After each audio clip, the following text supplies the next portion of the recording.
My name is Danielle McWilliams. I'm a Senior Vice President at Novita Communications. We're a PR agency and social media agency based in New York, and we handle the PR for Ceramics of Italy here at Covering. So thank you for joining me. Thank you for being here, and I hope you learned some valuable information from this presentation. When I first sat down to put it together, I titled it The Do's and Don'ts of Social Media.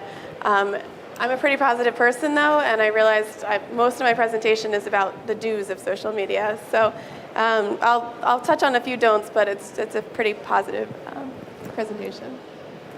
So the first do that we'll start with is do decide what channels are best for you and for your brand. There are so many out there and only so many hours in the day that you really can't tackle it all and be successful. So I think really focusing on the ones that are right for you is the way to go. In this presentation, we're going to look at Pinterest, Instagram, and LinkedIn as three examples. I loved Pinterest and Instagram particularly because we're in the design industry, we're in a very visual industry, so those two platforms are really strong in delivering that type of content and also helping to lead for sales and conversions. And LinkedIn as Lori was mentioning before me, the B2B platform, it's just such a strong platform for connecting with trade and connecting with professionals within the industry. So first, just looking at Pinterest, just some stats about Pinterest as a whole. People go to Pinterest because of the visuals. It's visually innovative. Actionable insights and relevant results. Looking at Pinterest at a glance, 250 million people are using Pinterest today, 80% on your mobile, and 50% international, and there's been 175 billion pins saved. Another interesting note, as this show is so international, in March, Pinterest introduced ads for Germany, Austria, Spain, and Italy. So just something to keep in mind for Pinterest. So when you're setting up, if you haven't already set up your Pinterest platform, or if you're still, as you're using it, there's a couple of things to keep in mind to be successful within your organic reach. One, set your strategy. Make sure you have a roadmap, make sure you have a game plan when you're going into it, thinking through who you want to target, how you want your boards to look, how you want your brand to be represented is a very key element to making sure that your Pinterest will be a success. Then think about your audience. As Lori before me was saying, think like your customer. What are they looking for? What are they searching for? That's very helpful to kind of put yourself in their mindset and use all those Google Analytics and search terms that she was mentioning as well in her previous presentation. Optimize your landing page. I think that's particularly important, that where you're directing someone after your pin looks as visually beautiful and delivers the same message that your pin does. I can't tell you how frustrating it is when I see something beautiful on Pinterest and I go to click on it and either the link is out of date or broken, or it just doesn't direct me to the page with more content that I'm looking for. One thing to note is that Pinterest says pins that went to a landing page with a similar industry had a 13% higher online sales lift. So again, it just definitely helps to deliver those conversions and those sales. Write a full description. You want to make sure that you have very comprehensive details in there, and you're taking advantage of all the keywords and the search functions that are available. Using hashtags. People search by hashtags, so that is very key to making sure that you're using hashtags to improve your search results. If you can, I know it's sometimes difficult with distribution networks and with retail, but if you can include pricing in your descriptions, that also helps to drive sales 28%. So just think through, adding a clear product description helps to drive sales 20%, and putting someone with a product or service within that pin, 67%. So think through the type of content and the type of pins that you want to be including within your page. And then do post wisely. Pinterest content does best when it's educational or inspirational. Vertical images, as we see here, take up a lot of real estate on the page. And also strong keywords for pins and for boards go a long way.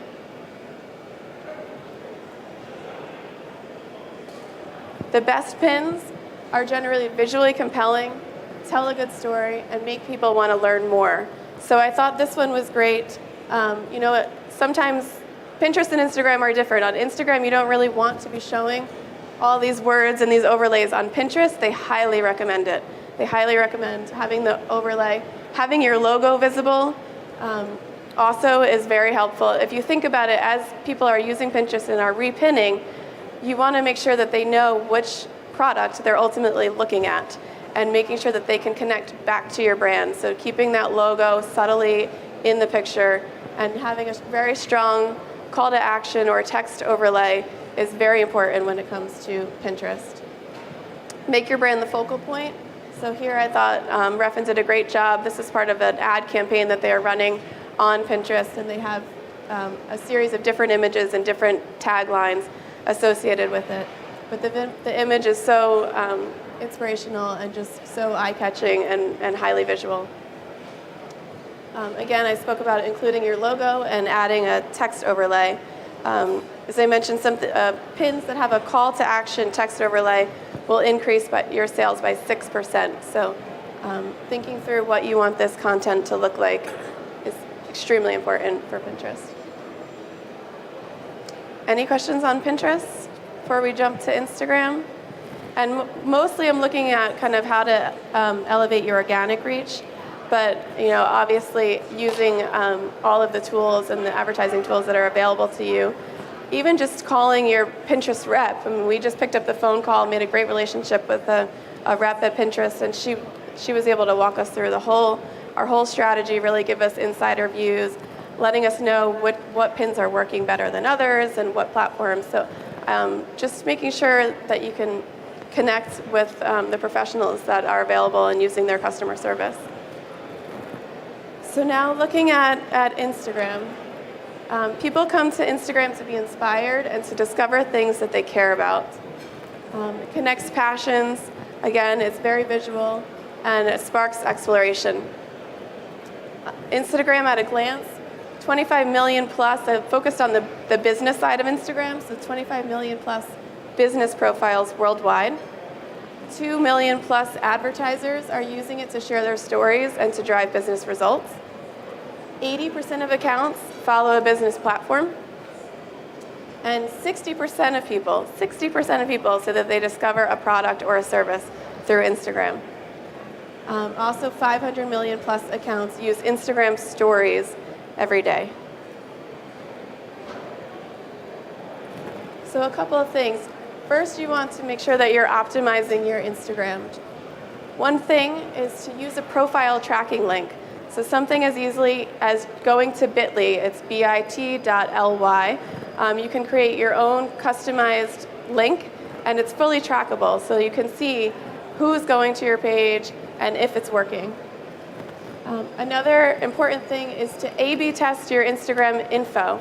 So creating a series of different profiles and testing them, using that bit.ly link to see which ones are more effective, which ones people are engaging with more often. Build a thoughtful content calendar. So there are a lot of tools out there that can help you to do so. There's Spreadfast that we use in my company, and there's also Sprout Social, two really strong analytical tools that will help you to understand your content, help you to schedule your content, and help you to analyze the content that you're posting. But it's very important within our company, we also create a calendar a month ahead, because there's, sometimes you're trying to post on the fly, but you really want to make sure that you've thought through your content and have planned out the look, the feel, the theme that you want to run throughout. So we often will just create a simple Google Calendar and have it planned in advance, and then use those scheduling tools that I was talking about to push it through. Of course, when you're at events such as this, you're going to be wanting to add some content on the fly, create stories, or create live moments through video, which we'll touch on in a few minutes. The other reason I chose this image, Instagram also does suggest doing more of these murals. So one thing I was reading was saying the indecipherable image, people will often click on it and then go back to your profile to see what it's all about, and to see that full landscape and to see that full beautiful image, and it gets them to your page. So it's just a little trick of the trade to get them to go to your profile and to interact more with your brand. Updating your Instagram profile image to suit current trends. A client that we work with, they are a faucet company, and every summer they run a strong water campaign. So they're making sure that their hero image is matching the campaign that they're running at that time. And it's just a great way to keep it fresh and keep your page up to date. Review your Instagram profile across devices. So most people are looking at it on their phone, but also just make sure when you're looking at it on the website, on laptops, that it's consistent and looks the way that you want it to represent your brand. Ensure you're linking to a mobile optimized website. So again, as I said, most people are using it on their phone, so you want to make sure that that link that you're clicking them through works and looks good on the phone as well as on the desktop. And add emojis for fun. We have to make sure that we're having fun with Instagram. So do outsmart the algorithm. The algorithms keep changing and keep affecting organic reach. The best thing that I can tell you is that it's really based on your activity. So the more activity you're doing, the higher you're going to score within the algorithm. I know Facebook keeps changing it, and so just really staying on top of all the recent changes. It's a second job for many. Keep publishing consistent stories. So stories, it's not proven that stories will actually increase the algorithm, but again, those stories, when people are viewing them, they're ultimately going back to your profile, which is helping to drive that content and to drive that engagement. And the nice thing about stories is they can be a bit more organic and a bit more on the fly. They don't have to be as professional as the images that you want to be putting on your main page. They can be, live from the show and just a little bit more real, I guess you could say. Publish more video content. So Ceramics of Italy, for example, hosts a design competition every year. So they've created a video around it that shows recent projects and inspirational images to really get the attention of the architects and designers that they want to enter, and a very strong call to action within the text as well. Craft more compelling captions, as I was saying. Make sure you're using hashtags. Instagram recommends 9 is the magic number, but up to 15 is also fine. Run a contest or a giveaway. So that same client that I was talking about, they run contests frequently to make sure, and they've partnered as well with other like-minded platforms. So they've been doing stuff with Remodelista or with interior design to cross-pollinate and to make sure that they're getting the attention of their Instagram followers as well as our current ones. One thing to keep in mind if you're going to run a contest, think through the legalese, because there are some exceptions. There's some things with Rhode Island where if you're giving away a product that's more than $500, they have to be excluded from the campaign, or there's some tax issues once you get into the higher financial amounts. So certainly think through, if you're going to run a contest, what the legal side of that contest would look like, and make sure the rules and requirements are available on that landing page that we were talking about, clear, so that anyone entering knows the regulations. Harness the power of your hashtags, as I mentioned, that magic number of 9. And when in doubt, post more often.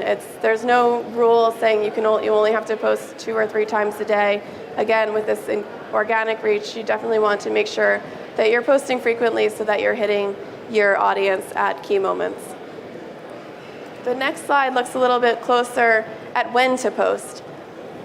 This is what Instagram recommends, but I highly recommend, if you're using those analytic tools, to see what's working best for you. There is not necessarily one size fits all, so take the time and invest in just giving the time and energy to see what's working, when people are really responding, when you're posting, and what makes the most sense for your particular brand and your particular story.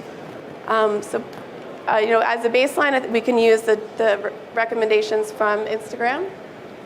They say the best time to post is Wednesday at 3, Thursday at 5, 11, and between 3 and 4 p.m., and Friday at 5 a.m. Thursday is the best day to post to Instagram. The safest time to post is Thursday through Friday, 9 a.m. to 6 p.m. And I was surprised at the stat, but Sunday is the least engaging day to post on Instagram.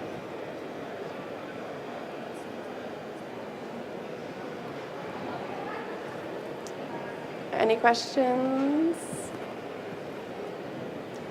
So as Lori in the previous session was talking about, LinkedIn is a very strong, very popular tool, especially within the B2B side. It's the #1 B2B platform on social media.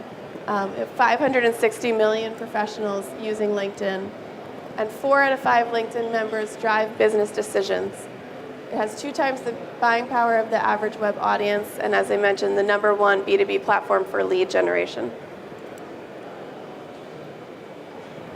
A couple of simple things that you can do to make sure that your LinkedIn page is set up appropriately.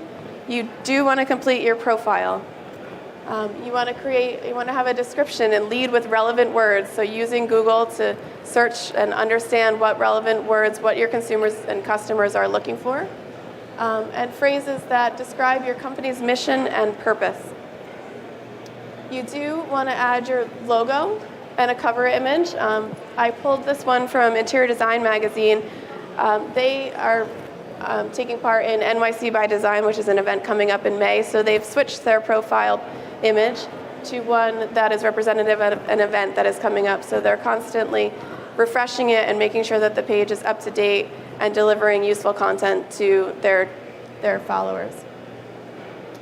And make sure you input your company URL website. Make sure you're using a trackable URL, as I mentioned, and location, and select your industry and company size. So I feel like this is a very simple thing that you can do to make sure that your LinkedIn is set up and well equipped to help drive organic reach. Again, similar to Instagram, you do want to create a content calendar. Now think through your audience here. Instagram is very high in trade, but it's also very high in end consumers. Here you're going to be interacting a little bit more with the B2B and the trade professional. So you want to make sure that your content is appropriate across the channels and that you're creating different content for these channels. You want to use PDFs or PowerPoints. ASID, American Association of Interior Designers, recently published their outlook on the state of the interior design industry. So they use their LinkedIn channel to publish their PowerPoint and make sure that their audience is interacting with the content that they want out. And also highlighting your employees and best practices. I can't tell you how many times I'm on there looking at job anniversaries or just congratulating people for what they've done and skills that they've mastered within their own companies. So making sure that you're putting the people forward within your brand and highlighting their recognitions. Everyone, it's so human-centric that we want to make sure that we're adding that human element to it. And those are my main points for the 3 channels. I don't know if we have any questions that I can answer. Sure.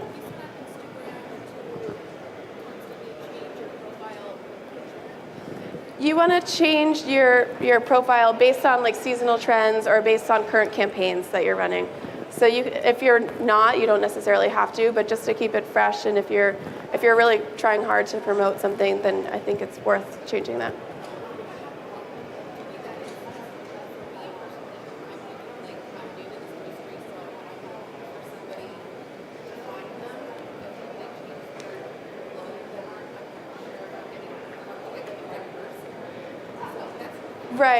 Right. I think you can still do it subtly where you have, if it's a brand page in particular, where you still have the brand image or a logo, but then maybe there's a small graphic that it's more the hero image. Mm-hmm. 9 is the magic number that Instagram recommends, 9 hashtags. They said as high as 15, but you don't want to go too heavy on the hashtags, but you want to make sure because people are really searching through hashtags. So 9 they recommended as the magic number.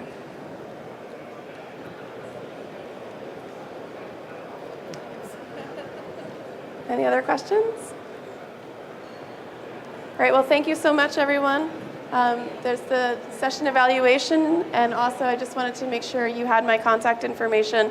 If you have any questions that do come up or you want to connect on social media, this is my company page at Novita PR, and we're on Facebook and Twitter, Instagram, LinkedIn, and Pinterest. So please feel free to follow us, and please feel free to connect if you have any additional questions.